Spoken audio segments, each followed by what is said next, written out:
I've been asked to say a few words about the General Synod debate on living in love and faith last week in London. It might be helpful to do so under two kind of questions. One would be what actually happened, what was decided, and the second, what does that mean in practice going forwards? But before those two questions, just three very quick acknowledgements. Firstly, an acknowledgement to FAOC, the Faith and Order Commission, for the terrific theological work that they've done over the last couple of years to support this discussion.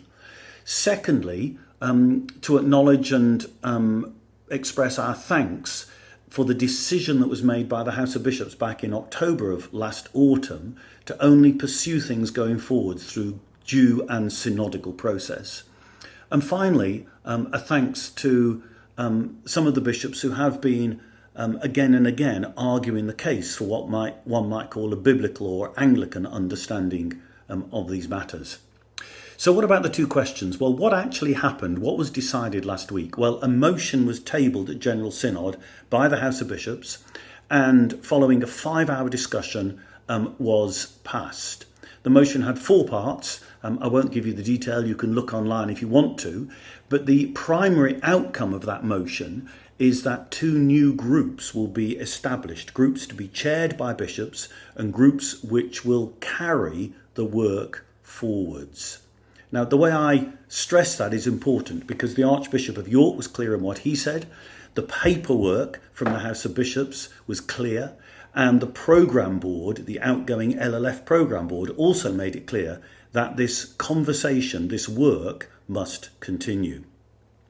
So what does that mean in practice? What does that all add up to? There has been some confusion about this, not least because the BBC ran a very unhelpful headline in its app last Friday. What it means in practice is this, that the LLF cause is going to continue. Yes, the LLF brand has been retired, but the baton has been passed on. And it is now these 2 new episcopally led groups that are going to lead the work forwards. And they will be pushed very hard by those wanting to pursue change to bring as quickly as possible some kind of proposal to amend the canons of the Church of England to the General Synod in such a way that clergy same-sex marriage will be a possibility. It's also possible that the General Synod will find itself debating a motion even as early as this July, exploring the proposal that intimate same-sex relationships are entirely compatible with Christian discipleship. And I offer those details just to indicate to you the urgency of the situation and the ongoing struggle in which we find ourselves. So how do we respond? Very quickly. Number 1, we pray. God is able, we pray.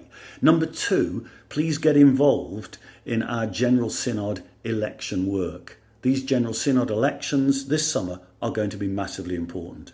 Thirdly, sign up to receive CEC's e-bulletin. You can do that through our website. And finally, if you haven't already, please do join your DEF. Thank you so much for listening. God bless. Let's be in touch.